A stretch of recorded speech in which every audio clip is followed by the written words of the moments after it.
Lasers? Really? To change the weather? That's right. Well, as Mark Twain once famously said, everyone complains about the weather, but no one ever does anything about it. Well, instead of doing a rain dance, we physicists are firing trillion-watt lasers into the sky to actually precipitate rain clouds and actually bring down lightning bolts. Go ahead. Well, this fascinates me in part because, too, I remember reading the stories that China had used this during the Olympics, that the USSR had used this after Chernobyl to create rain clouds. CIA used this to bring down monsoons during the Vietnam War, to wash out the Viet Cong.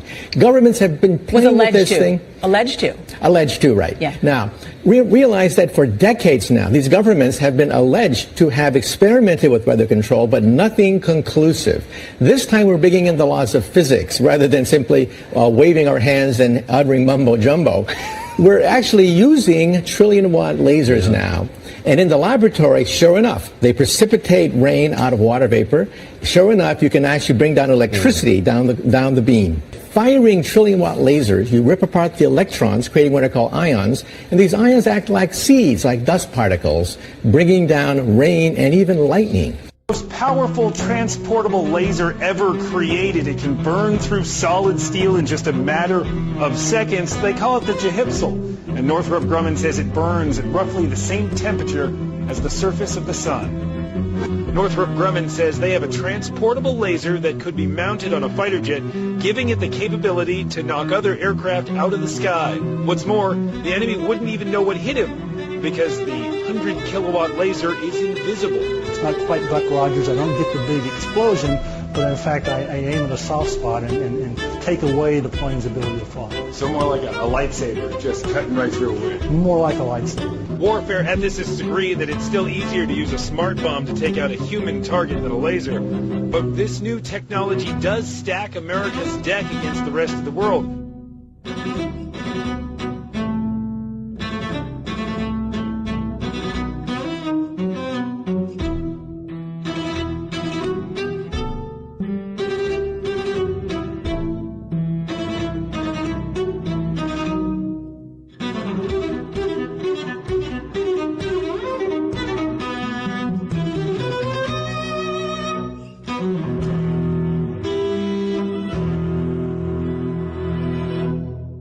Real lasers, one of the key advantages that they provide is that they are invisible. You actually can't see them. You just see this damage suddenly starting to blow something up.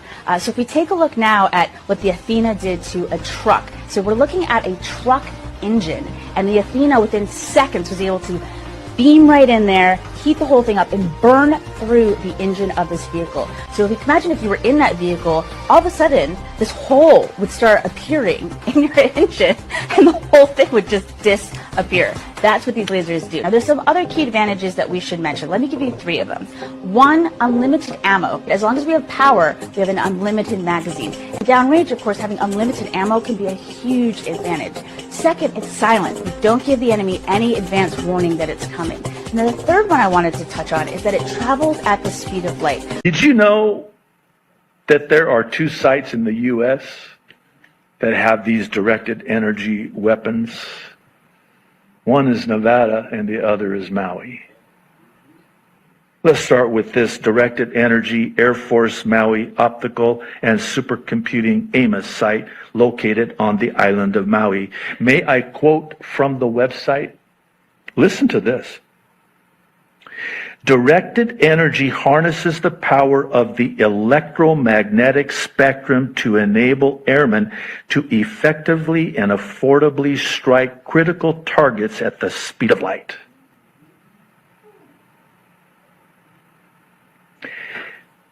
Question: why Maui? Answer: it's a new smart grid in Hawaii dubbed the, quote, Jump Smart Maui Project. Not that long ago, Hawaiian government officials in the areas that were just affected by the wildfires passed a law saying that that land could not be redistricted for new building permits unless some sort or some type of a serious natural disaster occurred. Serious natural disaster occurred. And what did we have? happened through those 3 districts of very sacred land to the Hawaiians. A very serious natural disaster. Last January in 2023, there was a Smart City conference in Maui to turn Maui into the Smart City Island, pushing everything electric, making 15-minute smart cities. There was also a contract last year to build a high-rise condo complex and businesses in Lahaina, which is a historic town that couldn't have any new development in this area. But now it's demolished.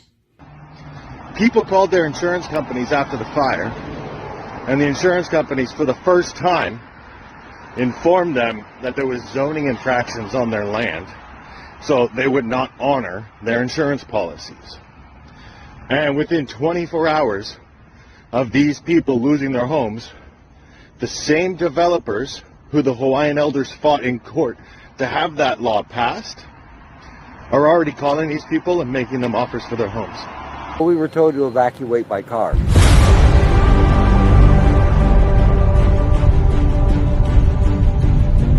Good luck. Look at this. Holy shit, this is a nightmare. I don't know where he's going, probably to block our street. They're gonna fucking barbecue all these people down in Lahaina. We're all trapped down in here. They're blocking off all exits, and everyone is just stuck, going in a circle in a fire pit.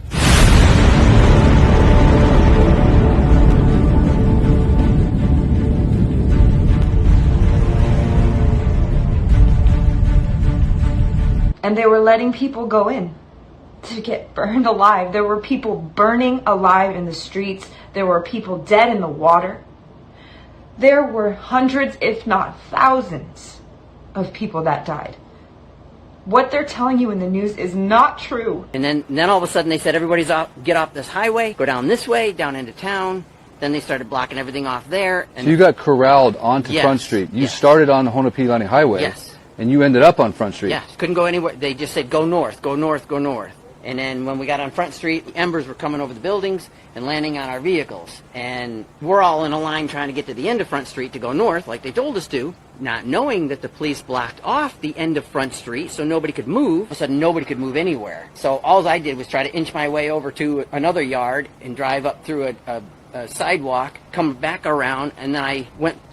The cops were moving around one exit, so I ended up getting up on the highway, even though they trying to direct me another way, and then I hightailed it to home. So you basically had to climb up on sidewalks and go against what the cops were telling you could do. You had to break traffic laws, essentially. Basically, I was in my truck going to check on some customers' properties, and all of a sudden, all the roads were being blocked off right in front of me, and from the cops.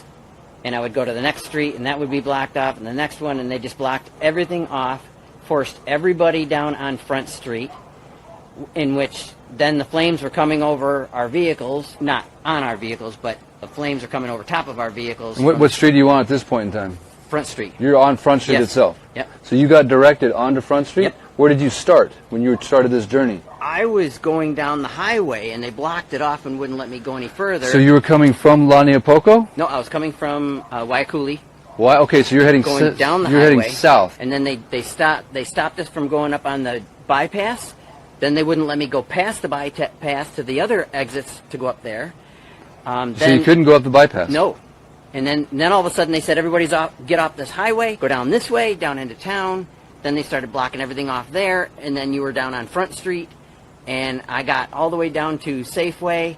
And so you got corralled onto yes, Front Street. You yes. started on the Honopilani Highway. Yes. And you ended up on Front Street. Yes. Couldn't go anywhere. They just said, go north, go north, go north. And there was all the cars were lined up, but none of them were moving. And I walked all the way from Safeway to the chart house. Not one car had moved. And I was wondering what was stopping the traffic. Well, it was a policeman. And I got to the end and I looked up north. There were no obstructions. There was no reason to keep those cars there. Are you serious? I'm serious as a heart attack. And I said, what are you doing? He goes, well, I'm under orders to keep them here. And I said, the fire is right around Safeway. It's going to hit Front Street. You know, these people got to get out of here. And he said, I'm following orders. No way. And so I just kept walking. Well, maybe he knows something I don't, you know. So And I keep walking down the highway, and I look behind, no cars are coming out. I walked all the way to Waikuli Beach, still no cars coming out. And I started hearing boom, boom, boom. And then I heard people screaming and stuff. You're saying they were blockaded in by the police at the end of Front Street? Yeah. So I just kept walking, and I got all the way to, like I said, the Civic Center. And then I started hearing all the explosions, and there was no one walking behind me or on bicycles or anything. They didn't sound a siren. There was no helicopters that came. People had gone and picked their kids up from school and brought them home and left them home. There was a 10-year-old girl with a crib with a baby in it. There was no warning. No military came. The whole community is mourning the deaths of over 1,500 people. It's really bad out here. It's really bad. People are finding whole families in cars that are just charcoaled and fried. My best friend Michelle, her brother's family just in the car. They find the car and they find mom and dad in the front seat and the 3 kids in the back. The other bad thing is that school was out that day that the fire raged through Lahaina. So parents were at work and all the kids were at home. So there's massive amounts of children who perished. We've been taking supplies. No one's been sleeping. They pulled the water out of the pipes to fight the fires, and then they put the water back in the pipes or from some other source, and now it's toxic. There seems to be a huge emphasis on ensuring that the media and anyone else can't see what's going on here in Lahaina, West Maui. There are miles and miles of this black fence going up that was not here before, that is obscuring ground zero and making sure no one can see what's going on inside of there from the road. No one can get in there. No one can take any pictures. And then I've also seen these weird foreign police cars showing up, these special police, I'm not sure what to call them. This is a Nissan, but there's quite a large presence of these standing guard around the perimeter. We've also lost our ability to fly drones really anywhere near this area. Now, this 20-second clip here that I tried to get out of my car and show what was going on, I was almost immediately, after these 20 seconds, National Guard came, chased me off, yelled at me, told me to get back in my car and keep moving. So you cannot pull over, you can't even stop your car anywhere near any of this anymore. The government of Hawaii states their goal is to rebuild and make the entire island of Maui the first smart island. They want the entire island governed by AI, is outlined in the Hawaii Digital Government Summit of 2023 that they plan to host next month on September 25th, 2023 on Maui. Wow. So they're going to get this land that they're going to develop into millions of dollars worth of property, and the Hawaiian elders are going to get fuck all. They're going to get screwed over. And this happens everywhere. There's too many coincidences for this not to be shady. Wake up.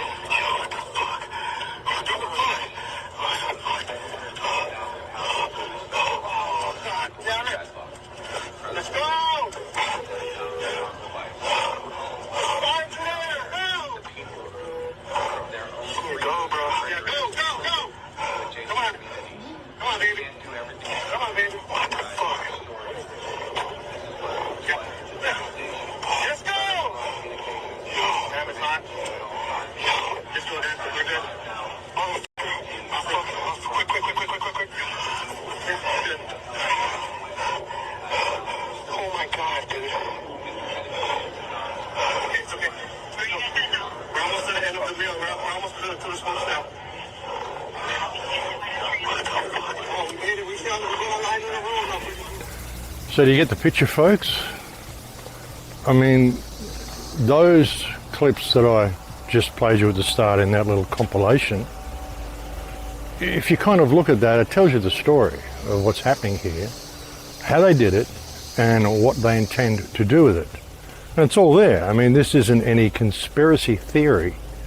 This is a fully fledged conspiracy to carry out a massacre in the town of Lahaina, to kill as many people as possible They want the casualty high because it serves their purpose to have a lot of people injured. It serves their purpose to have as many people as they can in the kill zone. It serves their purpose to have all of the children killed. It served their purpose completely to have entire families incinerated in their cars, because they don't want people going back to the land. They want to claim the land for themselves.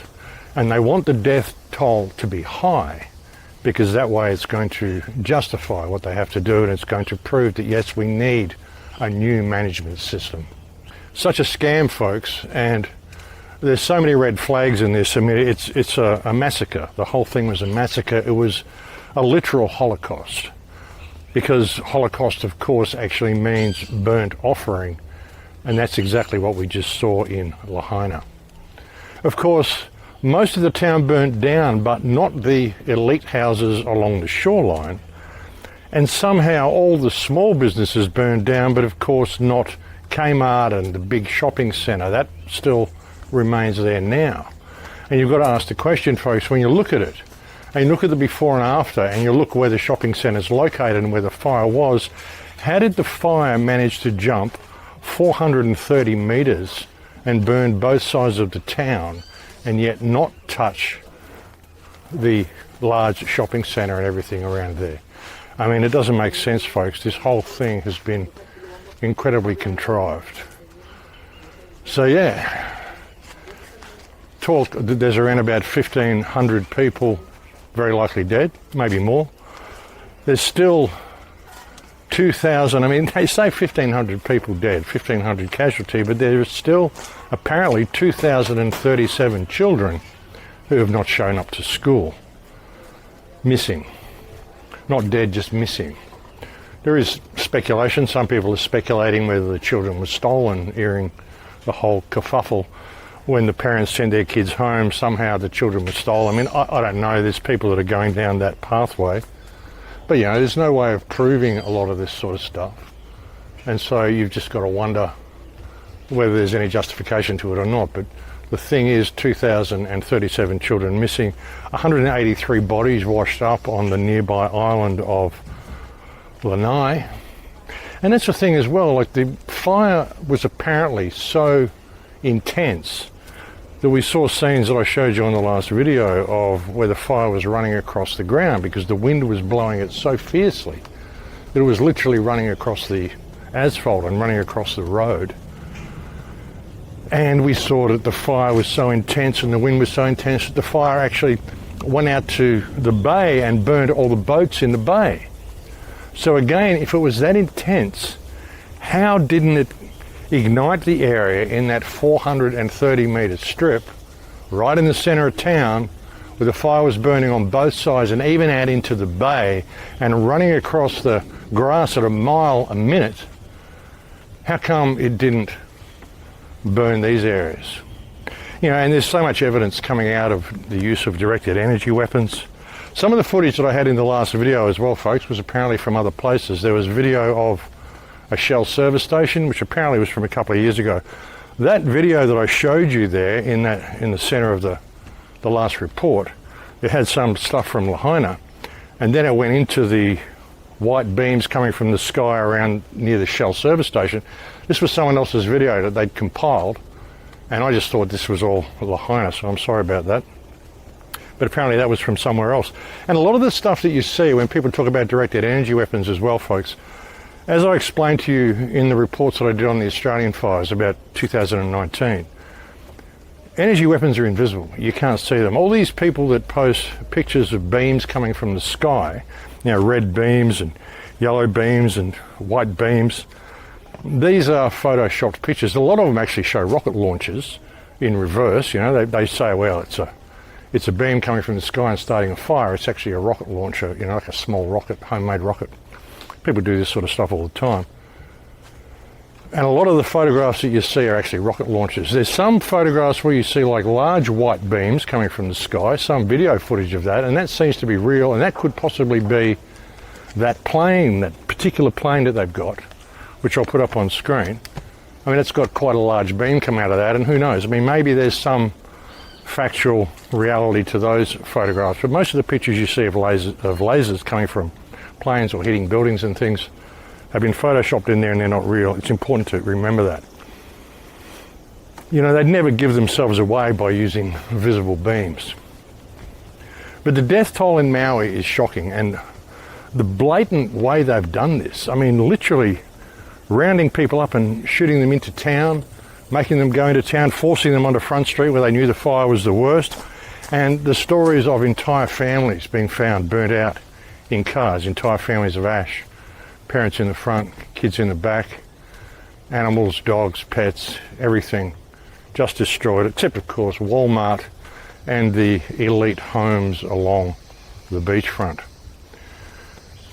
And the circumstances, I mean, come on folks, well, they're having a drill, they're having a disaster awareness or a disaster response meeting that begins the day before the fires start and ends the day after the fires finish. There's a book written that is released while the fires are going, blaming it all on climate change, and it's released before the fires have even finished burning. Reports of them withholding food, you know, FEMA comes in there, just takes over, all the supplies get commandeered and taken off, and they tell you they're going to distribute them, but they never do. This was a huge setup, folks, and it's an act of war. I mean, what can you say? This is one of the worst atrocities we've seen in the last few years. This is like 1,500 people killed at least, plus 2,000 children missing, so that would say 3,500 people. Probably more. I mean, who knows what the real figure is. And this is an attack against the American people by their own government. And now they're saying in response that, oh, well, we rezoned your land, you're not getting your insurance because the land, there was a zoning error in your insurance claim. What, and you insured them anyway? Well, you must have known that zoning error was there when they signed up for the insurance, but you just thought you'd leave it there so you could do this to them. So zoning errors in all of the land contracts, so nobody's getting any insurance for this. So many people are dead anyway. I mean, there's going to be so many people who aren't even claiming for insurance because they're dead. And now you've got the mayor also saying that he's going to evict everybody from the area. Of course, because of their smart city. But he's saying he wants to evict everybody from the area, even if your house is in the burn zone, even if it's untouched. There was a few houses in the burn zone that were untouched. He's saying even if your house is untouched, well, we're still evicting you from the area. I guarantee they're not evicting the elites from the waterfront homes, and I guarantee they're not evicting Walmart from the area or all of the major chain stores in the shopping centre area that somehow bypassed the fires. I bet they're not evicting them from the area. And that story of the guy saying, like, he was actually driving down the highway, he was going to inspect one of his client's properties or something, and he got redirected into town by the police. They said, no, don't go down the highway, you've got to go in through town. And then he was funneled down into Front Street because that's where they knew the fire was going to be the worst. And this isn't even a resident of Lahaina. This is a guy who was travelling down the highway and he got redirected into town by the cops. They were sending people in there to be burnt to death. And now one guy said it, he said, hey, they're going to incinerate all these people down here in Lahaina. They're just having us driving around in circles in a fire pit. They're going to fucking barbecue all these people down in Lahaina. We're all trapped down in here. They're blocking off all exits. And everyone is just stuck.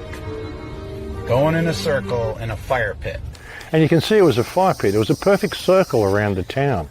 What fire burns like that? What fire burns in a perfect circle around the only inhabited area? Crazy stuff, folks. There's some really good reports that came out by a real estate guy as well, who's been showing melted motors and things and melted cars. There's a couple of cars that he found, or one car he found, which is like 2 miles away from the burn zone, and it's in a field by itself of gravel, a little bit of grass around it. You can see there were some small grass fires around, but this car's just melted in the middle of this field of gravel. What, were they testing out their weaponry or something? I mean, you know, but he's done some good stuff as well, folks. There's a lot of stuff to look at, and you've just got to wonder how much people are going to tolerate, because this is an act of war. And with the mayor saying he's going to evict people, and they put up a fence around the place, no media coverage, can't even fly drones over it. and you can't go back in to check your land, can't go back in to check for anything. You're just being locked out of the area. Got to jump through hoops and get permits and all sorts of stuff. You've got to get permits. I think you've got to actually be staying in a FEMA shelter in order to even get some of the food supplies. There was a woman who took some food in there. They had 150 meals that they took in there, but FEMA wouldn't let them in with these meals to help the people because they weren't prepared in a commercial kitchen. You had a supply truck full of supplies to help the people in these areas. You were not allowed through unless you had a specific contract or permission from a certain agency to come through. And where would you get that permission from? So lots of people are being denied. They're trying to come in with supply trucks to assist. This Hungry Heroes, they were able to get some trucks in yesterday. They were supposed to meet with the mayor and officials. They said they waited around for 5 hours being told to move to different locations, and then they were eventually kicked out and said, why are you even here? And they were trying to coordinate to drop off and deliver supplies. And they can get to the supplies, but there's nowhere to drop them off or give them to anybody because everything is so disorganized.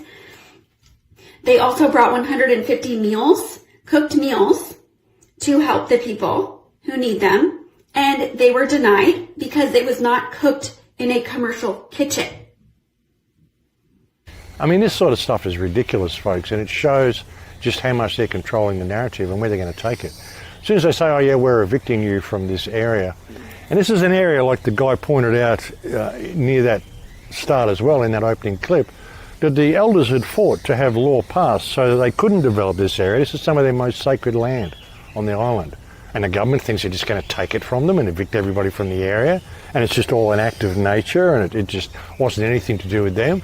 Give me a break. This was a Holocaust. This was a massacre that was carried out by the government of Hawaii and whatever forces are working with them, the globalists and et al., because it's all one system.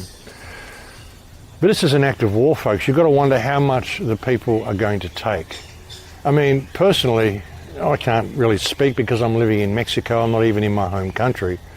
But, you know, if I lived on Maui and this had happened, I mean, I'd be rallying the people and I'd be saying, no, you're not going to evict us from our sacred lands. We're going to evict you from the island. We'll give you and FEMA and all you police and all the people who carried out this atrocity, we'll give you till midday to be on boats floating off the shore. Otherwise, we're coming for you.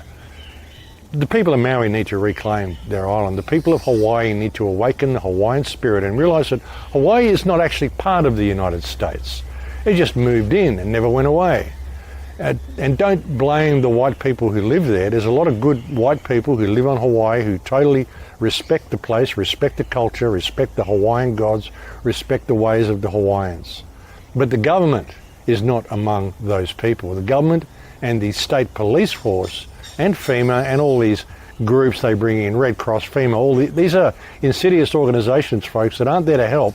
Like FEMA, the Federal Emergency Management Association or whatever it is, it goes in there to manage the emergency, not to help with the emergency, just to manage it, to make sure it runs the way the government wants it to run. Because every emergency is an opportunity for government, which is why they create them, which is why they've done this. And this is an act of war. You know, America is under attack from so many angles. And Biden approved all this stuff within 6 hours of it happening. And it isn't Biden even approving it, folks. I mean, whoever that is not Biden. And people are saying, oh, it's a clone. And I don't even think it's a clone. It's someone who would definitely win a Joe Biden lookalike contest, but it's not Joe Biden. What are the consensus for the last several months, it hasn't spiked. On the low side of what we think is going to be. It took us a long time to get into this. In the meantime, and it's going to take us a while to get out. Seeing the money we're investing.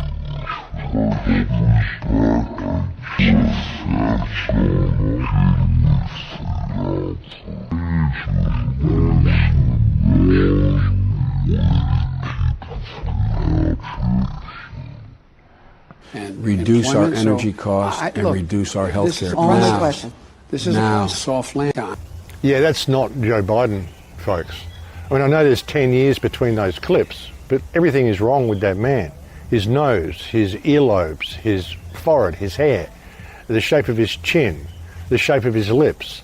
Everything is wrong with that man. That is not Joe Biden. Whoever they got in there pretending to be Joe Biden It's either someone who I said could win a lookalike contest, or it's someone in a mask. But it's not Joe Biden. Yeah, if it was a mask, actually, they probably would have done a better job. But it's just a lookalike. It's not even a double. They don't really look that much alike when you look at them together, like I showed you in that clip there, and really study that clip. I mean, go back and look at it again. That's not Joe Biden. There's no way that's Joe Biden. You know, and they're doing this everywhere, folks. The fires in Greece, huge fires in Greece.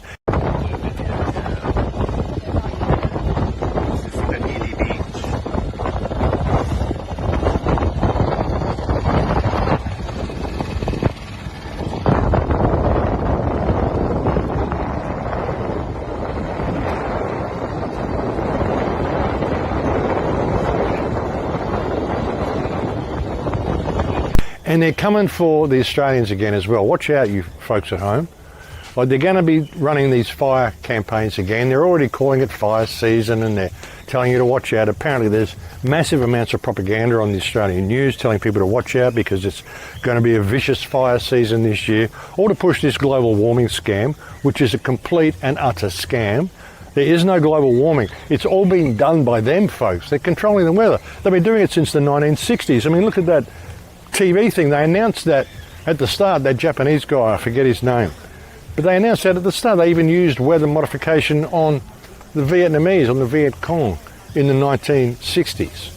So, you know, that's what's going on, folks. They're doing it all over the world. They're doing it in Greece, they're doing it in Tenerife, they're doing it in Maui, and they're about to do it in Australia as well. So that's the thing. You know, this is happening. It's happening all over the world. And people, I mean, at what point is enough going to be enough? That's all I ask. I mean, at what point are people going to say, look, you know, we know what you're up to? And more people are waking up, though. I mean, there are. There's all sorts of people speaking out now. People like this event in Maui has caused a lot of people to, you know, step up to the plate and say what needs to be said. They shut down the flights in the UK the other day, did you notice as well? They said it was a system glitch. It wasn't a system glitch, folks. It's just to make travel difficult for you. I wonder if you're still the sort of person who imagines what happened yesterday with air traffic control grounding all tourist flights in the UK happened just by chance.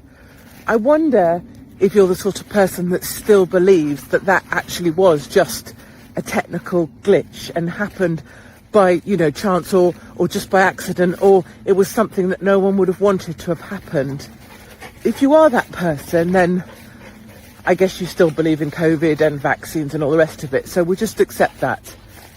But surely by now, more and more people must be waking up to the fact that what's being done to airports, to flight, to travel is absolutely deliberate. Take a look at what happens the busiest day of the year for holidaymakers, ordinary people trying to go on holiday with their families or return home, and they crush the system. You just put a quick, sharp, short shock into the matrix of air traffic, and you could ground nearly every plane for at least a couple of days, and you're being pushed to the point that you say, we're never doing this again, we're never flying again. You are being deliberately pushed to the point where you say, no, we're not doing this again, Brian, I'm never doing this again, this has been terrible. And then look at the other ways they're getting you. At the airports, they're making it so you can't drop off without penalty. You can't pick up without penalty. If you stuff up with the red lines, you get a penalty. Make your experience when you try and travel dreadful. Then when you do travel, make it so that trying to get back is terrible, so that you won't be certain if you can get back. You're always reliant on air traffic control. Make it to the point that all your kids are crying. You've never been more miserable in your life. Your boss wants to kill you, and you say, I'm never going to fly again. And the reason is that by 2030, those that control over us expect to shut every single regional airport in the UK. They expect to make it such that the little people never, ever, ever fly again. A couple of things on this as well. Gabby Logan, I mean, God bless her, wants to get home. She's in Budapest. She's stuck there 3 weeks away from her family. I know that feeling. You get so close that you could weep because you can't quite get back. But if you work for a broadcaster who is pushing the lie of the climate hoax and pushing the lies of those that want to take away our freedoms, you are part of the problem. It's not that I wish her ill. but you are part of what is causing this shutdown. And the other thing is, if you think even broader, when someone else controls what you're able to do, what does it mean for you? So when you no longer have cash in your pocket, that means you can spend your own money, and it's controlled digitally, and then one day someone just decides to put a shock in the system or turn it all off, you won't have any of your money to spend. I try and have hope and faith that people are waking up, and they are. But please don't imagine, if you're on the floor of an airport right now, please know this was done to you deliberately to make you say, we're never doing this again. Because that's exactly the outcome that the globalists want. Yeah, she kind of nailed it with that.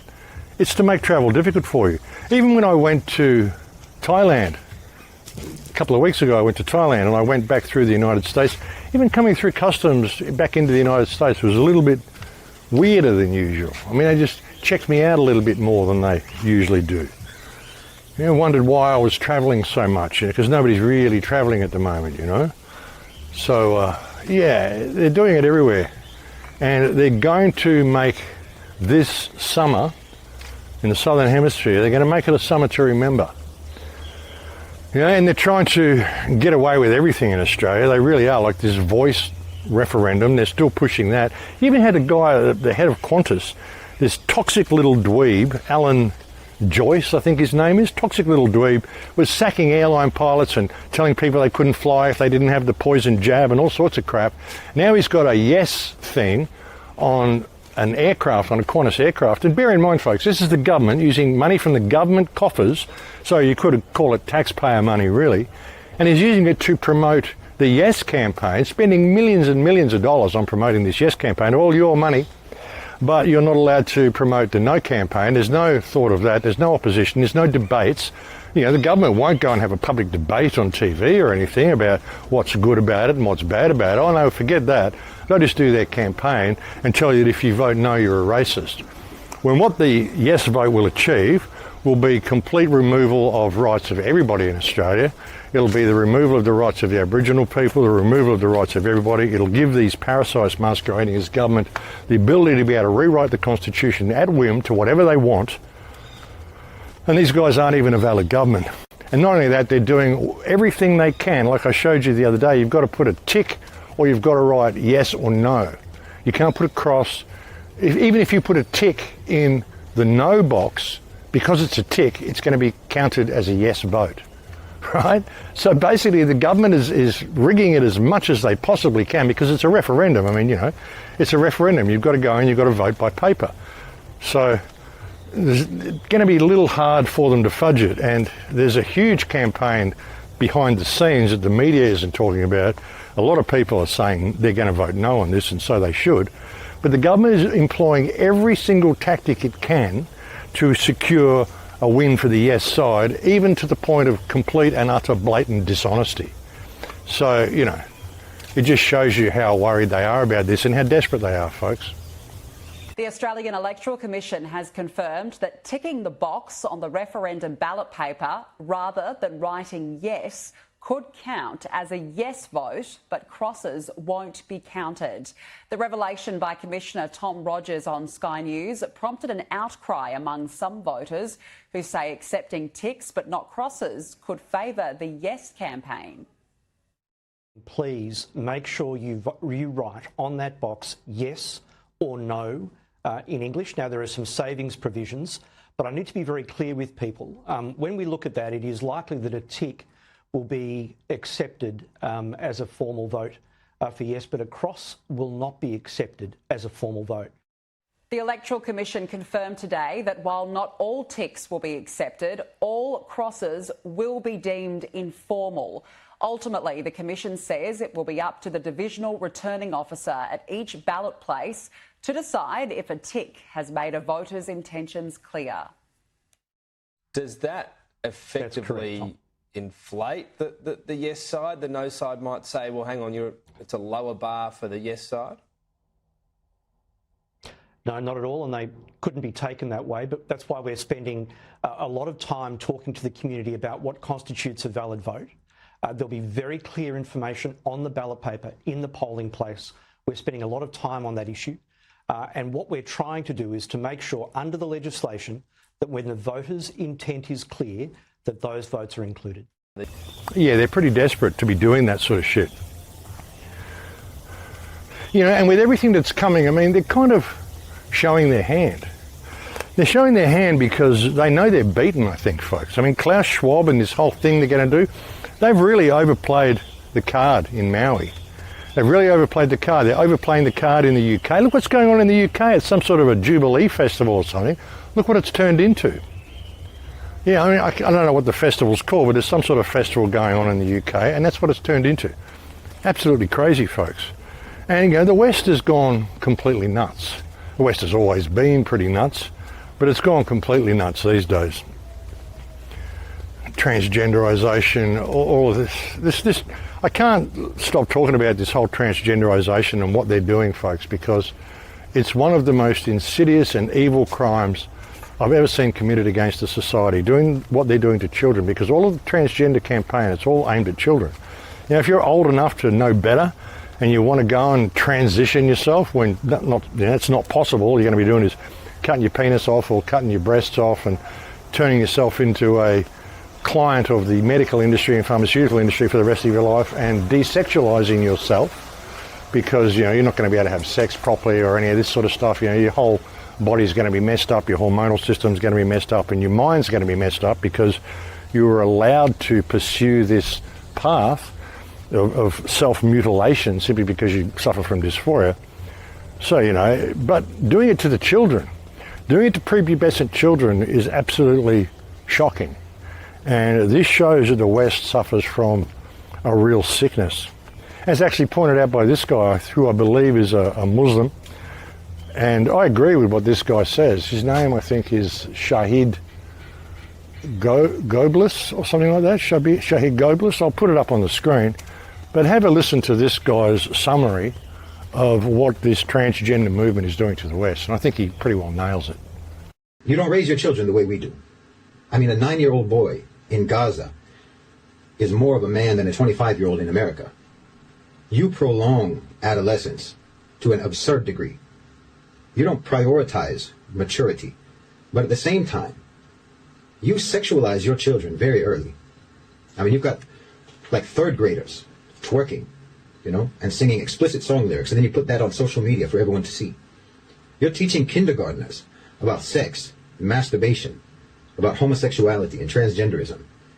You think that prepubescent children can decide to have their genitals removed before they even know what they're actually for.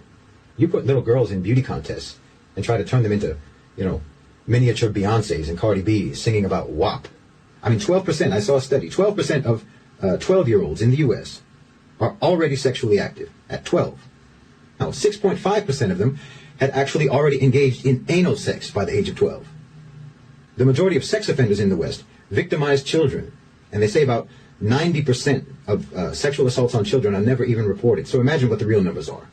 No, you have a pedophilia problem in the West. And no matter how much you wish you could, you can't shift that over to us. We're not going to help you justify your sickness.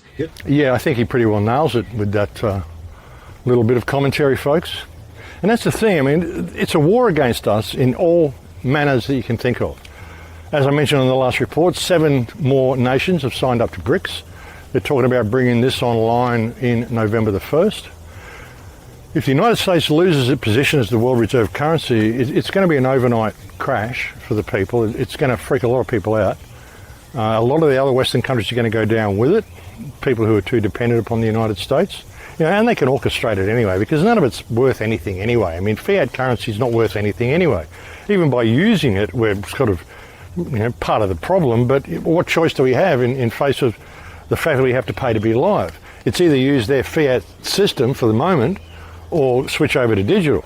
Now, I mean, it'd be great to be able to use crypto, but that never really worked because they co-opted that as well by changing people's mindset on what crypto was for. People started to believe that crypto wasn't for spending, it's for hoarding up so that you can wait for Bitcoin to reach $60,000 again, you know, and you can have a nest egg. You know, it's something to invest in. And that's not what it was designed to do. It was designed to be something you could use. It was an alternate system to the fiat system. But of course, I think that's why they sent it up to 60 grand that time, the way they did, because they wanted to see, well, they wanted people to see it as an investment opportunity.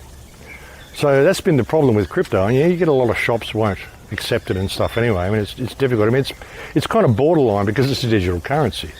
But at least it's an unregulated digital currency.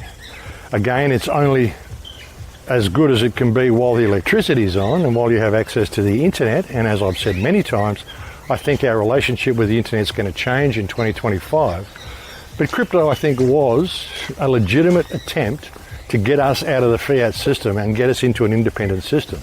Only got hijacked, like I said. People started to view it as an investment opportunity when really it's supposed to be a currency. You know, and our window to be able to use it to get away from the fiat system and use it to our benefit is fast closing, because we're heading towards 2025 at pretty breakneck speed, and they're doing everything they can to keep us distracted while they're doing it. They intend to shut down travel, as that lady said in that little walk and talk she was doing. By 2030, they want all the regional airports shut down. They only want people travelling from major airports, and they only want the elite travelling from these major airports. It'll be too difficult to travel anywhere. It'd be too expensive to travel anywhere. Apparently you've even got to pay like £5 to go and drop someone off at the airport in the UK now. Like, really? £5 to drop someone off at the airport? It's ridiculous. Absolutely ridiculous. Oh, it's carbon tax. It's to save the environment. No, it isn't. It's to control you, and it's to give more power to government. That's what everything they do is about, folks. One thing you should never ever do in life, one golden rule of thumb to get you through any situation, is that you should never ever believe anything the government tells you. Nothing. Zero. It's all bullshit, folks. Everything they tell you is bullshit, and it's all done in order to give themselves more power. That's the only purpose of government. Guba mente. Control mind. Gubernare. Gubernare mente. Control mind. That's what government is, folks. It's mind control. This completely misplaced belief in authority. And they're going to ramp up this new COVID strain again too, folks. There's a lot of reports coming out. Hospitals have been told to prepare for a new strain. There's one report that I saw of a shopping centre where they're putting up like 16 or 24 checkpoints for you to get into the car park. These will be vaccine stations, of course. Yeah, these will be to check your status, to see whether you're vaccinated, to see whether you're complying with COVID regulations, whether you're wearing your face diaper or any of this sort of stuff. Even though there was a report that came out like just a couple of months ago saying how they believe people may have been getting really sick from wearing these diapers on their face. It's covering up all their breathing, and they're breathing toxic fumes, and they've got like a petri dish in front of their face, breathing their own bacteria back in all day. And these things actually do more harm than good.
They're going to bring it back. Oh! My apologies.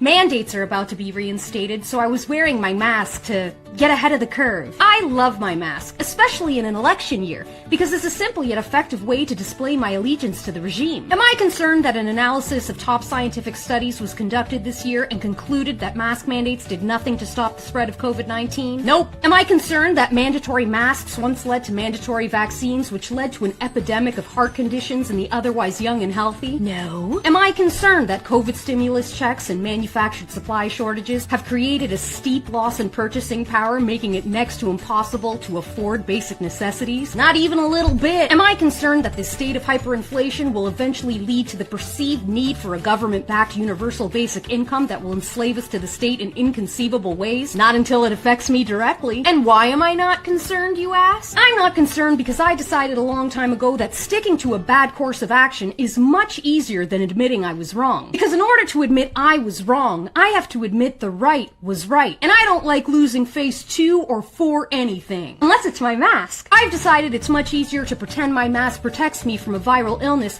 when deep down I know it only protects me from one thing: personal accountability. I prefer to float through life blaming all of the world's woes on fascism, racism, or white supremacy so that I never have to face the true enemy. Want to talk about who it is? Comment below with your opinion. Don't forget to include a source. And Biden, or whoever it is pretending to be Biden, has said he's already ordered a new vaccine for the new variant. Mr. President, can you say anything about the uptick of COVID cases and the new variant? Yes, I can. Matter of fact, I signed off this morning on a proposal we have to present to the Congress a request for additional funding for a new vaccine that is necessary, that works. And tentatively, not decided finally yet, tentatively, it is recommended that, it will likely be recommended that everybody get, no matter what they got before. Which is, of course, the new variant. The new variant is called EG5. The EG5 variant, and of course, if you look at that backwards, it's 5G. Of course it is, folks. You know, all this nanotech and all this shit they put into people, it's going to start working soon once they hit it with the correct frequencies. And we knew this was the plan, and we've been telling you this was the plan for quite some time, and that's what they intend to do. It's pretty obvious, folks. It's pretty obvious. What else is happening in the news? That's right, in Victoria. In Victoria, dear little Dan Andrews, in his infinite wisdom, has decided he's banning gas in new homes. So in 2024, when you get a new home built, you can't have gas connected to your home. They want you on the electrical grid, folks, because they can shut the electrical grid down. They can claim that you're using too many plastic bags and your carbon footprint's too high, so you've got to have electrical power cut to your house, and you can only use certain appliances and blah, blah, blah. And so, of course, if you're cooking, it's going to be a priority, of course, because you're only going to have electricity to cook from. And electricity is a very, very inefficient way of cooking, folks. You're far better off cooking with gas. So you're going to have to probably go and try to find propane bottles and all sorts of stuff like this. They'll probably ban that as well. Doing everything they can to mess you up, folks. At least they've rolled back those native title laws in Australia, in Western Australia anyway. And yeah, I mean, that might be just about all I've got to talk about. That's right, sharing info with licenses as well. Like I mentioned on the last report, in Victoria they want to bring in a digital license. And get this, I mean, it's just so pathetic, the way they play these things. They want to bring in a digital license because there was a child who was killed. Of course, it was a boy killed. This poor family, their son was killed by a driver from Queensland who was able to come down and get a license in Victoria, or he was unlicensed, or he had a fake license or something like that. But there was no way to check because the states don't share information of licenses. Like, you know, if you go down and commit parking offences in New South Wales, you go across the border from Queensland into New South Wales, you commit parking offences, they can fine you all they want. You don't have to pay the fines because Queensland and New South Wales are not connected. None of the states are connected. But now there's been this boy killed, tragically killed, by an unlicensed Queensland driver or some bogus licensed Queensland driver who came to Victoria, killed this guy like 2 years ago. 2 years ago, of course, this happened. But now they're playing on the heartstrings and saying because this kid died, all states need to share information, licenses need to become digital, and all states need to share information. The family of a teenager killed by a drug driver say Victoria's new digital licences must share data nationally. Lockie McLaren was hit by a man high on ice who'd hired a ute despite being unlicensed. Penelope Learsh with more. Parkdale Beach is where the McLarens watched their son Lockie grow up. Today, he should have turned 18, 2 years since they lost him. He was the one always screaming in the water, swimming. He was everything. Lockie was walking his girlfriend home when he was hit by a speeding drug driver at Mentone. Christopher Hennessy was unlicensed, but he managed to hire a ute using his physical card from Queensland.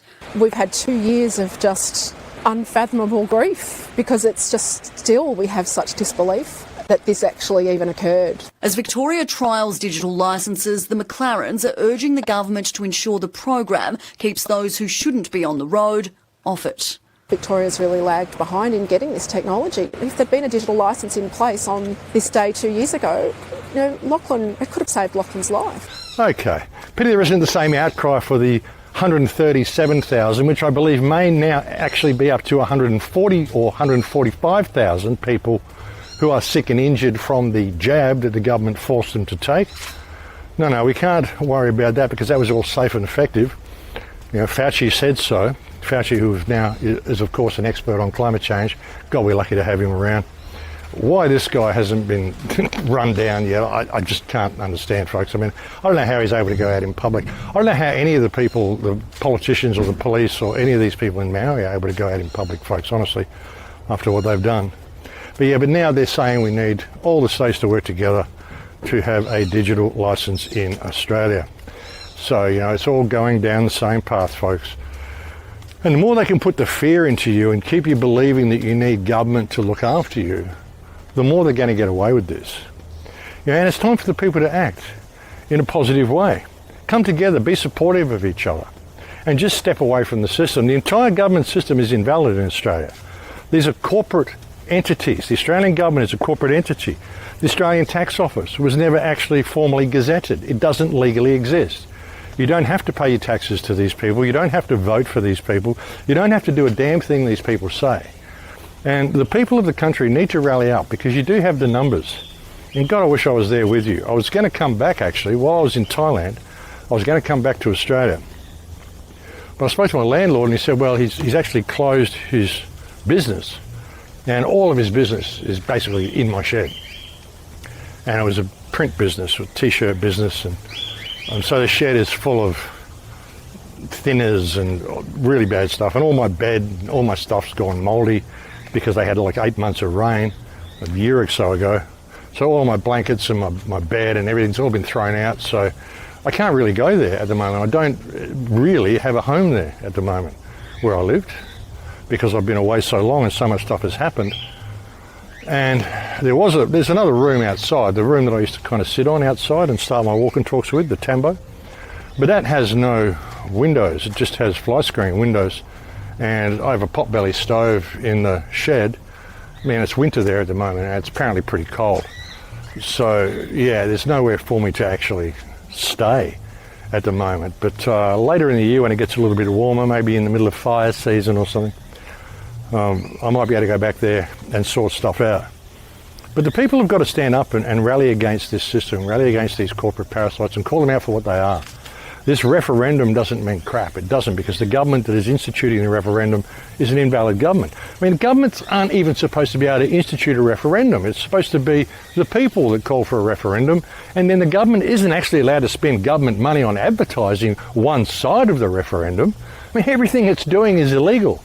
But at the same token, if you don't go and vote on it, what are they going to do? Well, they're going to vote on it, and that means they're going to win, and they're just going to do it. They probably will anyway. No matter how many people vote no, they'll probably just co-opt it and change the rules at the last minute, and God knows what they'll do. This mealy-mouthed little parasite that we've got masquerading as a Prime Minister there.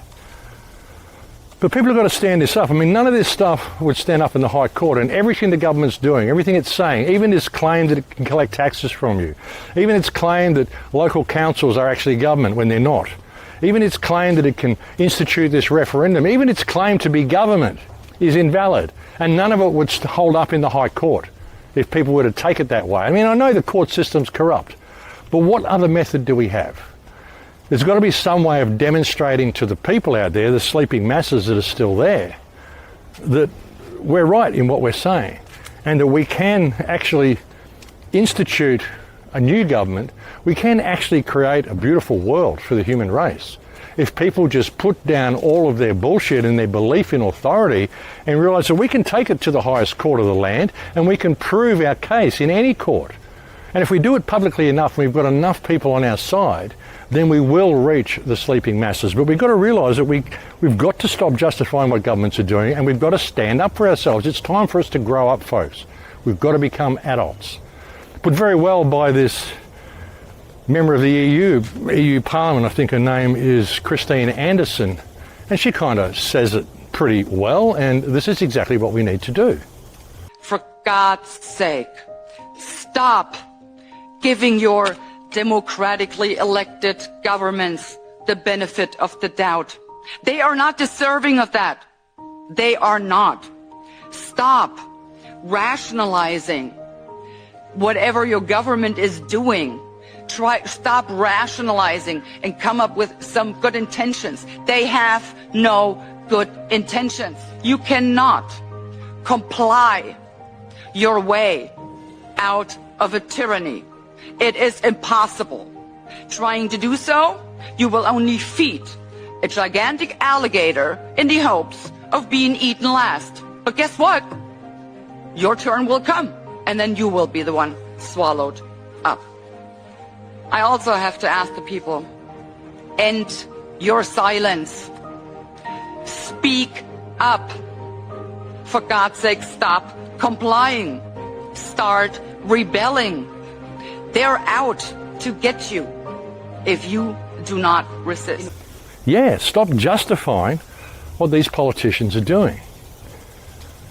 And like I said, folks, I know the court system's corrupt. I know it's not worth anything.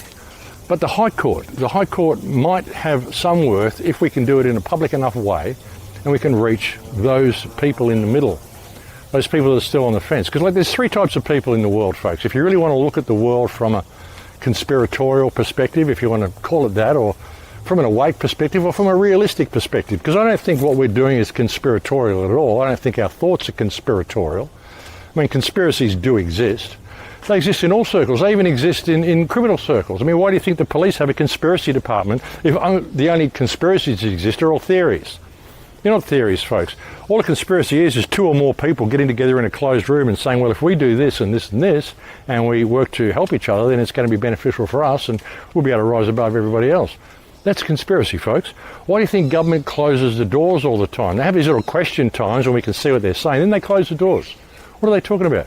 Why do they have Bilderberg meetings that no one can attend? It's a conspiracy. Of course it is. They're conspiring to do things. They're making plans. Making plans behind closed doors that nobody else knows about. That's a conspiracy. People have just been taught to associate the word theory with the word conspiracy. But it's not true.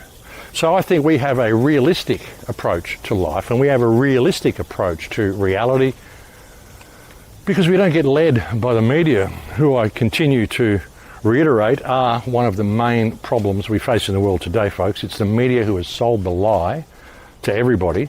If the media was honest in any way, shape or form, we wouldn't be in this position to begin with. So that's something to consider. But like I was saying, there's like three types of people in the world. There's people who are awake to certain degrees. Some more awake than others. But there's a lot of people, millions of people, who can see the system for what it is. Then there's another group of people who totally believe in the system and totally believe in the government and totally believe what the TV tells them, and they will never change. They will never change. They are complete NPCs. They are completely locked in the matrix. But then there's a third group of people. And these are the largest group of people that don't really know either way. These people are quite open to the truth if it's presented to them in the correct manner. I mean, that's how we've managed to have the truth movement or the resistance or the freedom movement, or whatever you want to call it. That's how we've managed to grow it over the years. I receive emails from people all the time who say, you've changed my life. That means you've changed the life of my family. You've done this, you've done that. You've saved hundreds of lives from having vaccines and all sorts of stuff. And that's great. That's great input.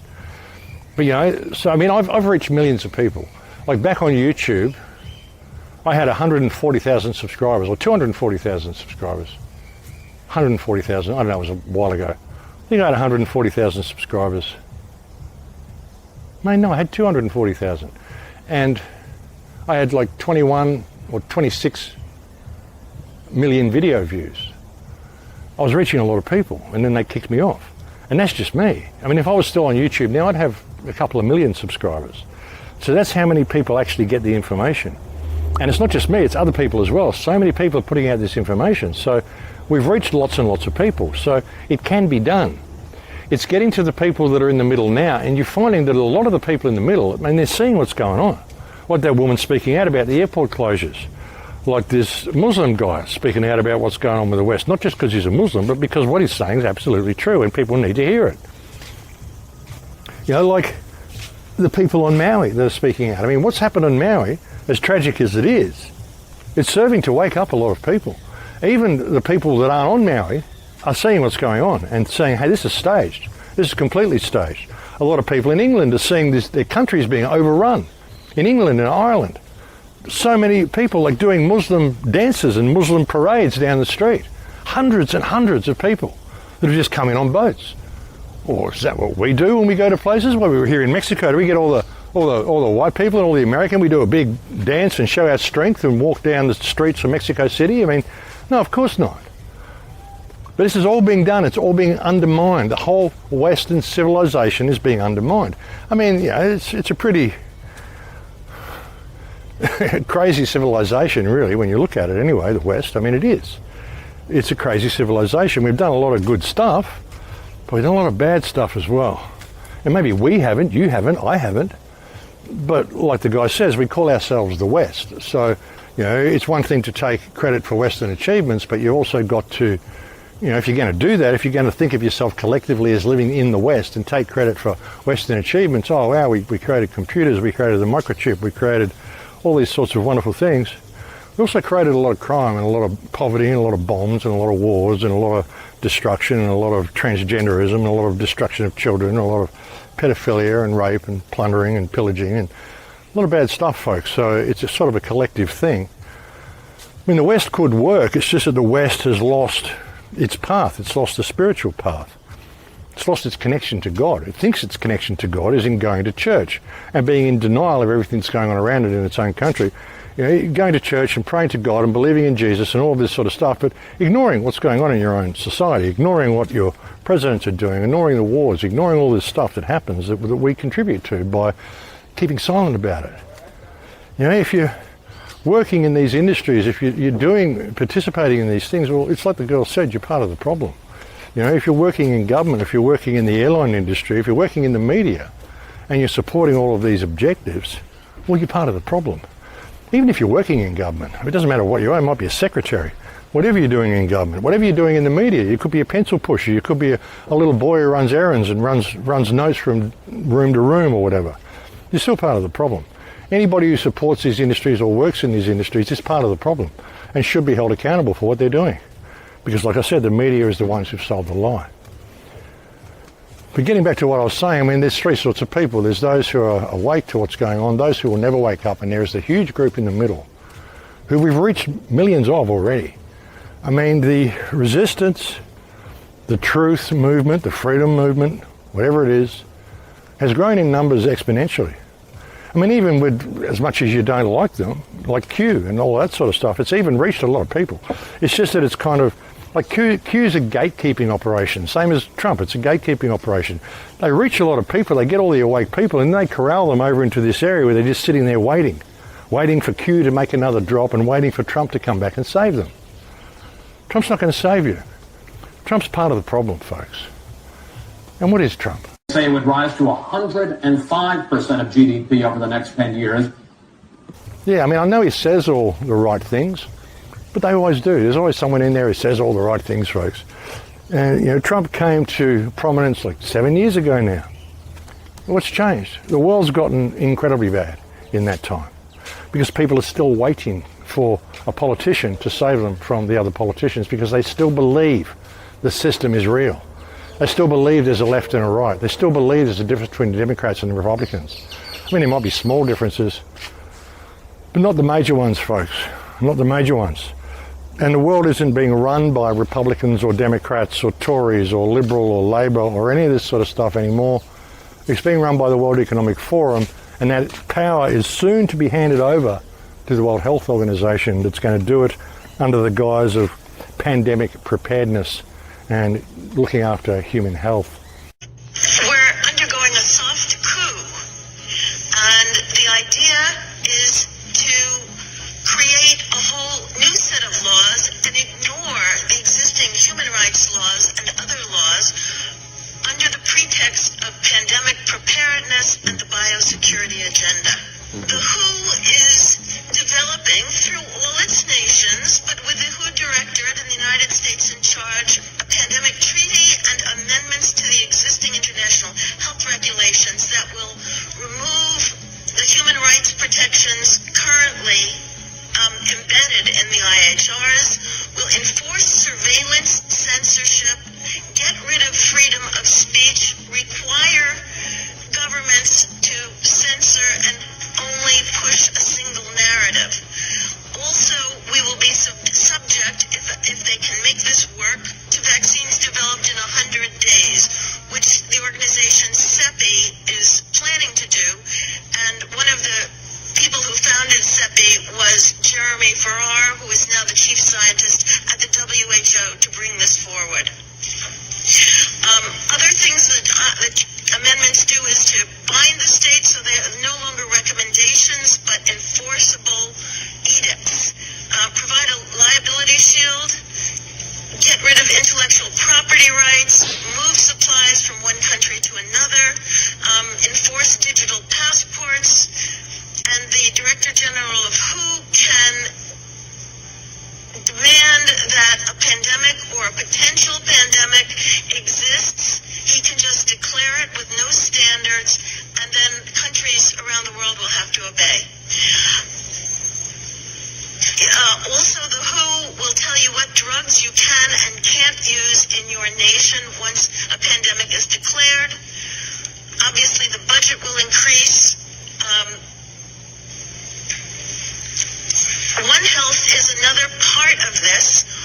One Health is a concept that was created to enable the WHO, with these documents, to take over jurisdiction of everything in the world by saying that climate change, animals, plants, water systems, ecosystems are all central to health. Also embedded in this concept is a peculiar notion that humans are no longer of greater value than animals. Yeah, it looks after human health in the same way that FEMA manages emergencies. The World Health Organization there isn't to make sure people are healthy, it's there to control the state of human health. Make sure people are unhealthy, make sure they are dependent upon big pharma, make sure they are good, profitable little resources for the system. That's the reason for the World Health Organization, folks. Everything they say is backwards, everything they say is a lie, folks. And they've done these things before. They've done all of these resets before. As I've said to you many times, you know, the legends of the scrying mirrors, even the predictions in the Bible that people call predictions, I don't think these are predictions. I think these are the script that they use. And I think it's written in such a way. I mean, the Bible is written by Hebrews, folks. I mean, I don't know how much you trust these people. And, you know, and all the people who read the Bible say, I don't like you spiritual New Agers who talk about channeling and stuff. Well, everything in the Bible is channeled, except the words of Jesus. They're all channeled, except for the Gospels of certain people.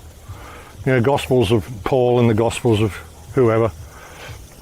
All of these books are their thoughts, but then the rest of it's channeled information.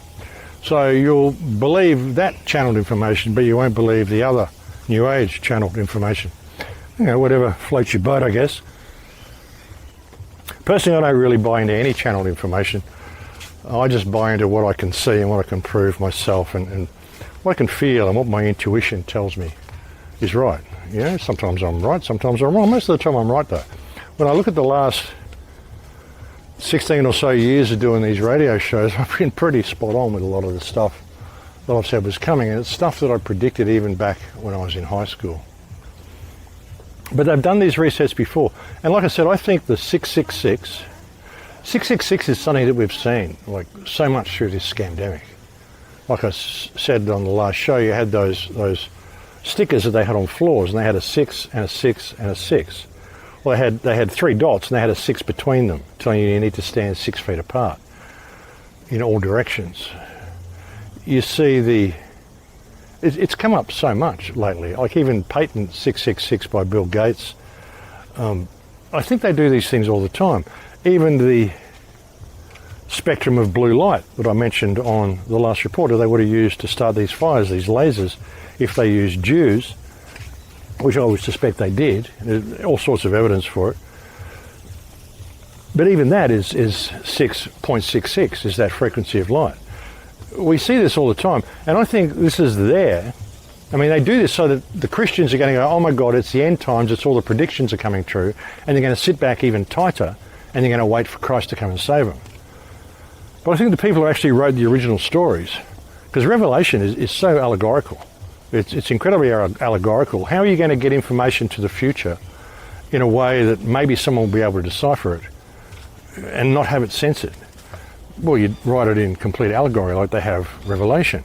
You know, 7-headed beasts and all sorts of stuff, you know, which is of course the United Nations. But I think these messages are there to tell us to watch out. Because I think every time this happens, every time they do one of these resets, we have an opportunity. We have an opportunity to step back into our power, forget our belief in authority, and reclaim the world from the parasites that are currently in charge of it. If they're even human. And I'm starting to doubt that they are. Honestly, folks. I mean, maybe David Icke's right. Maybe they're all reptiles. Who frickin' knows? But some of the stuff they do, I mean, how could a human do what just happened in Maui? How could you have humans do that? How could you have police officers there funneling people back into a kill zone, people of his own nation, people of his own community, funneling them into a kill zone and say, I'm just following orders? How could you do that if you were human? How could you act in such an emotionless way as the people in FEMA, as the people in the Red Cross, as the people in government, as the people in the media? How could you sit there on TV and tell such incredible barefaced lies to people, live on camera, with a smile on your face, if you were actually human? I don't know, folks. I don't know. But I think all these things are left there as warnings, because I think all of these times of crisis bring us great opportunity for freedom, great opportunity for us to actually grow up. Shake off the chains, folks. You don't need parents. You don't need people to tell you what you can and cannot do. You don't need a permit to build a house to live in on this earth. This earth is a place of abundance, and it's there for all of us, God-given. And we can do with it what we will. Somehow, this group of parasites got in the way and decided they could dictate who can and cannot do anything because it suits them. But their days are numbered. The fact that they're running everything so hard now and doing everything so blatantly right in your face shows just how scared they are, shows that this system is in its death throes, folks. It really is. All you have to do is stand up. Like I said, if I was living on Maui now, I'd be evicting the government. I'd be evicting the mayor. I'd be evicting everybody involved. I'd be evicting certainly all the police who funneled people into the kill zone. You've got a whole island of people who weren't touched, that can see what's going on. It's time for them to, stop kicking back, having their health workshops and smoking weed and doing whatever it is they're doing. And it's time to take the matter in hand and call these people out for what they've just done, because this was an obvious play. This was obviously staged. So very obviously staged. You don't have that many coincidences in a row and not know that this is staged. So it's just a coincidence that the police chief was the same man in charge of the Las Vegas shooting. And it's just a huge coincidence that property owned by millionaires and billionaires remained untouched while the land of the natives burned only a few feet away, literally. And it's just a huge coincidence that the island had the largest system of outdoor sirens in the world, yet they decided not to sound them or alert anybody in any way. And it's just a huge coincidence that they closed all of the schools, sent all of the children home, and turned off the water as soon as the fires started so that people couldn't put them out. And it's just a coincidence that under orders, policemen blockaded the exits, didn't allow anyone to evacuate, and forced them to jump in the water to save their own lives. And it's just a coincidence that the island is set to be the very first to operate on 100% renewable energy, and to do so, they must significantly decrease their CO2 emissions. And it's just a huge coincidence that 1 month prior to the fires, the mayor issued a press release highlighting his commitment to the United Nations 2030 Agenda of Sustainable Development. And it's just a coincidence that Hawaii is the only state to have submitted a voluntary local review, which is a framework and goal set to achieve sustainable development. And it's just a huge coincidence that BlackRock and the United States government are 2 out of the 3 largest landowners on the island who have been trying to buy up the land from the natives for the past few decades, who refuse to sell, and both of them are part of the renewable energy agenda. And it's just a huge coincidence that the survivors' homes that are still standing are now being evicted. And it's just a coincidence that the fact checkers saying that all of this is a coincidence are owned by BlackRock. At this point, if you believe that all of these are coincidences, you are the crazy one, not me. Google is not going to come out and tell you what's going on, and even if they did, a lot of you wouldn't even believe it unless it was from a government or fact-checking website. But guess what? They're not going to tattle on themselves, so you need to think for yourself. We should be absolutely enraged about these fires. We really need to stand up and do something, because things like this are just going to keep happening. It's just so obvious, folks. So that's what I'd be doing. I'd be evicting the government, I'd be evicting the police, I'd be evicting FEMA, and I'd be calling this out for what it is. If the media won't report on it, then start your own media and get the word out any way you can. And you need to share these videos. Even that compilation that I created and put at the start, just peel that off. Get a screen capture software and peel off that first 14 or 15 minutes and make it as a standalone video if you want. And share that around with people. I mean, it's all there. You can see the timeline. You can see how they did it. You basically get the whole story of what they did. It's times like these that people really have to step up to the plate, folks. It's just getting ridiculous. It's really getting ridiculous. And if people don't step up to the plate, they will get away with what they're doing. And the people in Australia, start calling the government out as being void, invalid. I'm going to get back there as soon as I can. Like I said, all these matters are for the High Court. If you can get some sort of response like that, anything that can get to the High Court, maybe you'll start to wake up the sleeping Australians in the middle, because there's still a lot of them. A lot of people are just still in denial of all this as well. I mean, there's a lot of people getting on with their lives, and that's good to see, but they're not realising they're not going to be able to get on with their lives soon, because they're going to have their ability to travel taken away. They're going to have their ability to spend money taken away. People I know there that are doing workshops and things, and great stuff like self-help groups and helping people empower themselves, helping people become entrepreneurs, this sort of stuff. What's it going to be like when you're actually doing that with digital currency? It's not people paying you, it's all digital currency, so the government's getting a cut of everything you're doing. And the government can switch your currency on and off all they like. And it doesn't matter how many workshops you do and how much money you make, because the money's going to have a shelf life anyway. It's going to have an expiry date. So it doesn't matter if you make $1 million over the next 6 months. By the time we hit next November, it'll all be worth zero again, because it has an expiry date. So the latest in this dystopian outrage that is now all of China, apparently, is I once again cannot buy food. A couple days ago, my uncle and my cousin helped me get a cell phone that is linked to a Chinese bank card so that I could buy anything.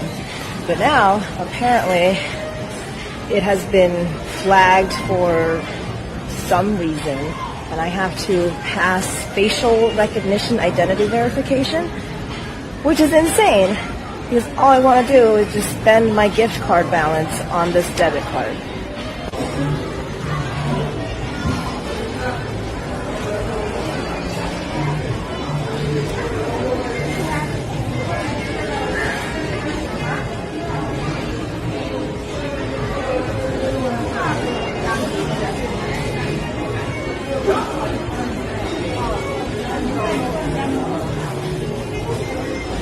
I can't believe I'm doing this. I have to open my mouth.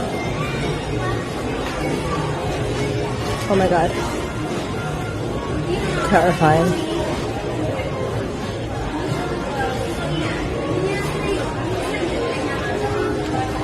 Oh. And of course, because it was my cousin who set this up for me, I did not pass verification. I guess it's a good thing that the Chinese app is not racist. But now I once again can't buy anything. That's the way they're going to play it, folks. I mean, people have really got to pay attention to what's going on. Yeah, get on with your lives. That's the best thing you can do. Get on with your lives. But don't participate in the system while you're doing it. Get on with your lives, make a living, do whatever you have to do. But if the government comes to you and tries to stop you doing that, or tries to hit you up for taxes, or tries to hit you up for permits or anything, say, who the fuck are you? Show me that you're valid. Show me your proof of authority, please. If you have proof of authority over this vessel that I inhabit, well, I'm happy to comply with what you're saying, but you need to first demonstrate that you have that authority. And if that authority is coming from this government, you first need to show me that this government is worthy of any respect or obedience at all, by showing me that this government has any integrity at all. Because the last 3 years and everything that's happening in the world today, and this subservience to an unelected corporate body like the World Economic Forum, would indicate that they have no integrity, so therefore they are worthy of no obedience, they are worthy of no respect. In fact, we can do nothing more than express a loss of confidence in these people's ability to govern for even carrying out this fraud to begin with, and we require them to all step down, and we wish to commence legal proceedings to have them held accountable for their actions. And if you won't do it in your court, then we will do it in a common law court, because we can see the system now for what it is. We can see the fraud. And even this is being said, I think, by a New Zealand Member of Parliament. The justice system, that will be set right. All current courts shall continue to deal with all corporate entities, companies, organisations and others. But cases against people will be heard in superior common law courts and not be caught up in the current fraud taking place, where there exist presumptions skillfully tricking you into believing you are bound by their application. You are not a straw man. You are not a legal fiction. You are a living being, man or woman, a living being. And this will be taught and explained to all Kiwis to empower and free the people from yet more lies.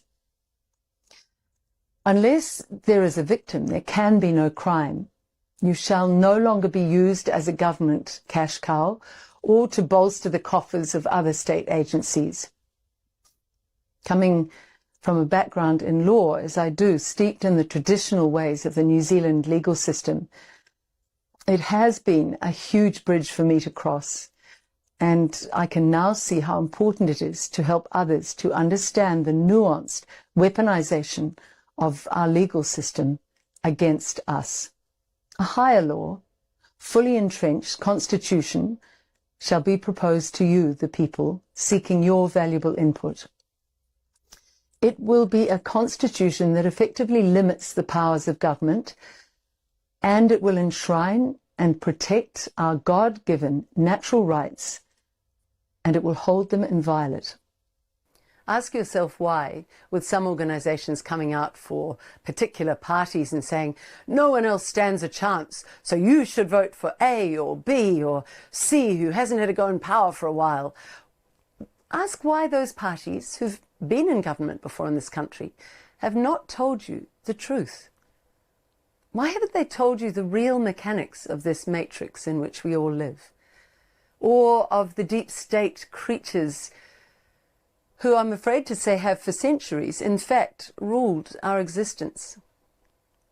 There is much research that you can do there. I won't elaborate on that, but it stands up, it's there, and it's dark. If these parties who are saying they want to take over and they're equipped and they've been in before, if they are not telling you how this whole system works, then you can know that they are part of that system. And furthermore, if they don't know, if they really don't know, then I ask you, how can they change anything? If they're not telling you about it, if they're not talking about it, what are those options? What if they don't know? They won't improve your life, our lives as Kiwis. No, these organisations and parties think you, the people, are stupid. They seem somehow to believe that you can't handle the truth and that what we say is far too radical. That's how they'll come out and attack when they do. And they prefer to cater to the normies. They don't want to upset the apple cart. They want to play the game. This is not a game, unless it's a game of thrones, a game of life and death for Kiwis, who are right, as I said, on the precipice of losing our country to the globalists. Well, perhaps she's an ex-member of Parliament, but it's nice to hear that sort of talk coming from someone as well. And this is what needs to happen, folks. People need to step up to the plate. Now's the time to do it. And like I said, I think all of this 666, all of these stuff in the Bible, all the things are there. It's there to let you know that now is your time to rise. It's like the legends of the scrying mirrors and the sigils. You know, when you see these things and they're about to do another reset, and it's time for you to rise. But we miss the picture all the time. We miss the point all the time. We just sit back and we kick back and we cower. We wait for the cataclysm. We wait for the terrible boogeyman government to do the terrible things. We don't ever step up to the challenge. And there's going to be people say, well, you didn't. You ran away from home. No, I came to safe ground while I could, but I intend to go back there, folks. I absolutely intend to go back there. But I knew they were going to do something with me, and it's what they did with the trains. Only it would have been far worse if they'd managed to do that with me because of my contact list and the amount of impact I've made around the world. I mean, I've reached a lot of people, folks, millions and millions of people. And I have hundreds and hundreds of people on my contact list. If they could have got me, which is why I think they gave me a shooter's license just before I left, after 14 months of waiting, they give me a shooter's license, just out of the blue, without even letting me know they did it. They just had it arrive in the mail. They're going to set me up as some sort of right-wing extremist, and if they could have done that, they probably could have got me 3D printed guns or whatever, you know. But the shooter's license would have given me the ability to go and buy gunpowder and, you know, plausible deniability.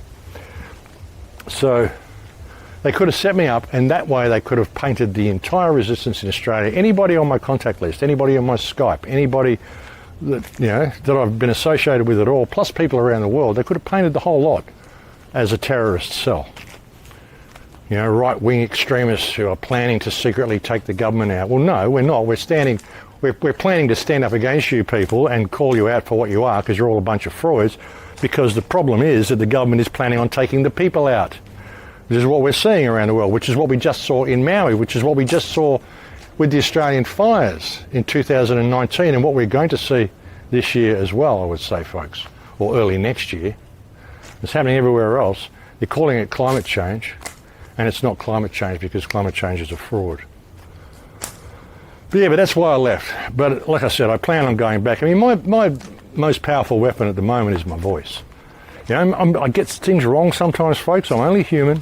Sometimes I put mistaken videos in there or whatever. Like I said, with the last one, it was that Shell service station, which was apparently from somewhere else.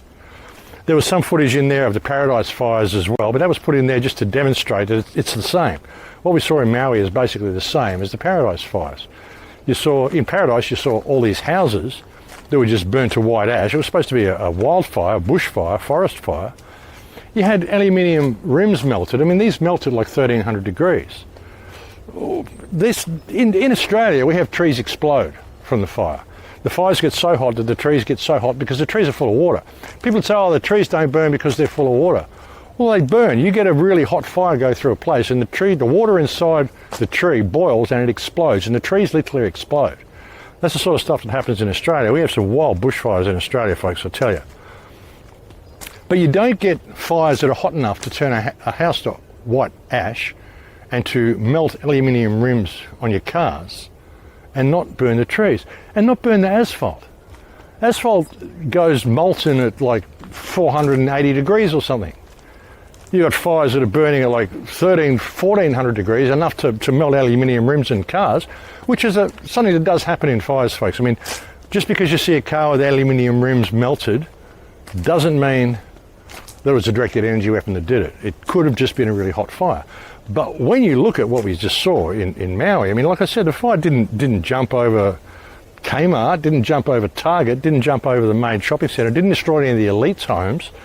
It was running across the sidewalk at a mile a minute, going through town at a mile a minute, but somehow missed these places. And this is a hot fire.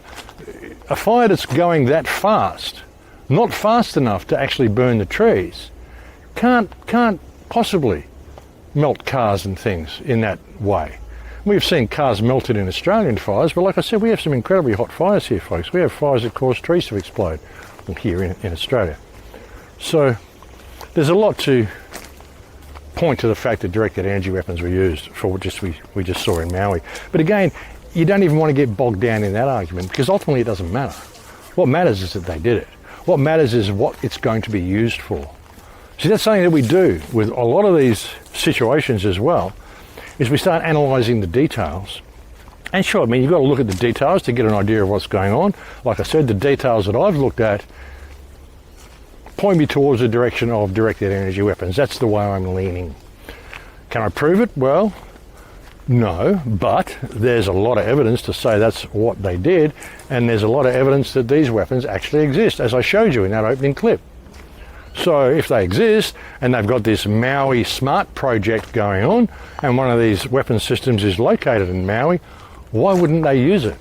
Because it seems pretty obvious that they did, unless everything that we just saw was just one massive coincidence, which, as explained by that young lady before, that's very doubtful. So, yeah, there's a lot to point in that direction. But again, we don't want to get bogged down in that. It's what happened with 9/11. People were arguing over whether it was directed energy weapons, whether it was thermite, whether it was micro nukes, whether the planes were real, whether they weren't, whatever, you know. What hit the Pentagon, which, you know, wasn't a plane, it was a missile. But anyway, there was a lot of argument about, okay, well, if it wasn't 19 hijackers, then what was it? And what actually brought the towers down? It doesn't matter what brought the towers down. What we know didn't bring the towers down was an aircraft crashing into it, because aircrafts, even if what they tell us about aircrafts is true, which is very debatable and very dubious, then aircraft fuel is just kerosene. Kerosene doesn't melt steel. I mean, it's really doubtful. We don't even want to get into that, though. It's really doubtful that there was even any planes that hit the building, you know. I mean, it's pretty crazy, but we don't even want to get into that. But that's what it was. It was arguing over there were planes or no planes, or whether it was thermite or micronukes, or whether it was this or whether it was that. Not about what it was going to do, what legislation was going to come from it, how it's going to change reality for everybody. And of course, it kickstarted the war on terror. And it's the same thing with Maui. I mean, people arguing over whether it was directed energy and debating whether it was this and whether it was that. It probably was, but it's not worth arguing over. What you've got to look at is what the legislation is going to be that comes off this, and how it's going to change reality for people. How it's leading towards part of the same old agenda that they're always going towards. And how we can combat that. And the way we can combat that, folks, like I said, is to grow up, is to realise that this is an opportunity for us to become human. It's an opportunity for us to become adults. It's an opportunity for us to shake off the chains and do what's right. But anyway, folks, I'm about to run out of battery, so I better leave it here for now. Again, the same thank yous. You guys have been so supportive of me over the years, and I can't thank you enough for that. Like I said, I've reached millions of people with these radio shows over the last 16 years, and I couldn't have done any of that if it wasn't for you guys.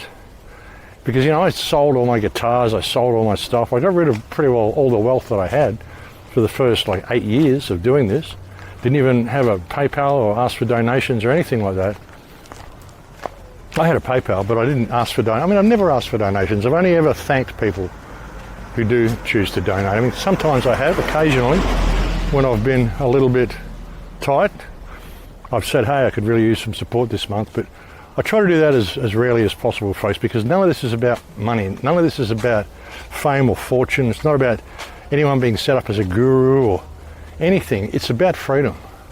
It's about freedom. It's about how you can see the world for what it is, and how it's so important for people to be able to see it through the right eyes, because we are in an incredible time in history where we have an enormous opportunity to change things for the positive and change things for the better. And all we have to do is step into our power, folks. And it's great to see so many people doing it. So thank you to all the people who've helped me get this out, and thank you to all the people on the front line. Thank you to everyone speaking out, making a difference. Be supportive of each other, and be supportive of everybody that you can through this time, folks, because we're all victims, all of them. Even the people who had the jab, doesn't matter how abusive they were to you, they were victims. If they choose to wake up, be there for them. Now, put your grudges down. You'll be better for it. You'll be a stronger, better person if you can just forget all this shit, put it all down, and just support these people. It's time for us all to support each other and stand up against this corporate system, folks, before it destroys the world. But like I said, I don't think it's going to. I think it's already lost. Now is our time. We just have to step into that role.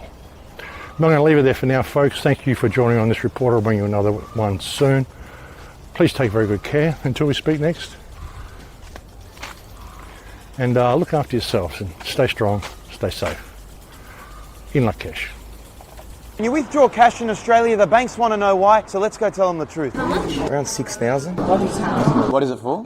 My missus thinks I cheated on her last week. She's doing my f***ing head in, so I need to give her some cash and a necklace. She doesn't like flowers, she just likes designer handbags and shit. Sign there? No worries. I don't know why it's important for the bank to know, it's money. I'll have to ask. I've got to go to a beauty salon to bleach my arsehole. Yeah, there we go. There's a bleaching package, and yeah, they said you can make it up to 3 shades lighter. Drugs, the devil's lettuce, you would know. That's what you want me to put, John Bernard? I don't deal it personally, I just connect people together. Whatever you do, it's your business. What's the money for? Yeah. Does it matter? We need to ask customer why. I need it for steroids. Summer's coming up, Stereosonic festivals. I need a shred for summer. I mean, if you must know, I'm transitioning to be a woman, so I have to pay for the surgery. It's an expensive surgery. It's not covered on the Medicare.